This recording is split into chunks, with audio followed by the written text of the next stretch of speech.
ஒரு சின்ன கதை சொல்லட்டுமா? உங்க தெருவில் 2 பூனை சண்டை கட்டிட்டு இருக்கு. ஒரு பூனைக்கு அது தோத்துடுவோமோன்ற பயம், டென்ஷன், பதட்டம்.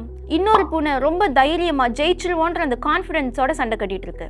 இப்போ உங்ககிட்ட ஒரு கேள்வி, இந்த 2 பூனையில எந்த பூனை ஜெயிக்கும்? நீங்க எந்த பூனைக்கு சோறு போட்டு வளர்க்குறீங்களோ அதுதான் ஜெயிக்கும். இந்த 2 பூனையும் வெளியல்ல, உங்க மனசுக்குள்ள தான் இருக்கு.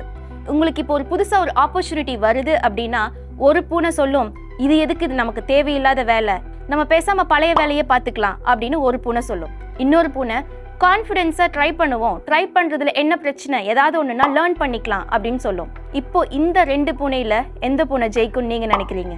நீங்க எந்த பூனைக்கு எனர்ஜி கொடுக்குறீங்க, எந்த பூனையோடைய தாட்ஸை லிசன் பண்றீங்க, அதுதான் ஜெயிக்கும். உங்க லைஃப் எல்லாமே 2 தாட்ஸ் வேரியேஷன்ஸ்ல வந்துகிட்டே தான் இருக்கும். நீங்க பாசிட்டிவா எடுத்துட்டு போறீங்களா இல்ல நெகட்டிவா எடுத்துட்டு போறீங்களா அப்படின்றது தான். ஏன்னா உங்க பிரெயினுக்கு ஒரு சின்ன விதமான டிஸ்கம்ஃபர்ட் கூட அதனால ஹேண்டில் பண்ண முடியாது. 9 to 4 வேலை பார்த்துட்டு இருக்கீங்கன்னா ஒரு 1 hour எக்ஸ்டெண்ட் பண்றீங்க அப்படின்னா கூட அதுக்கு பெரிய பதட்டம் வந்துடும், பெரிய டிஸ்கம்ஃபர்ட் வந்துடும். ஸோ ஆல்வேஸ் பாசிட்டிவான விஷயத்தை மட்டுமே ஃபோக்கஸ் பண்ணுங்க, டிஸ்கம்ஃபர்ட்டை ஆப்பர்ச்சுனிட்டியா எடுத்துட்டு போயிட்டே இருங்க. இப்போ நீங்க சொல்லுங்க, நீங்க எந்த பூனைக்கு சோறு போட்டு வளர்க்குறீங்கன்னு.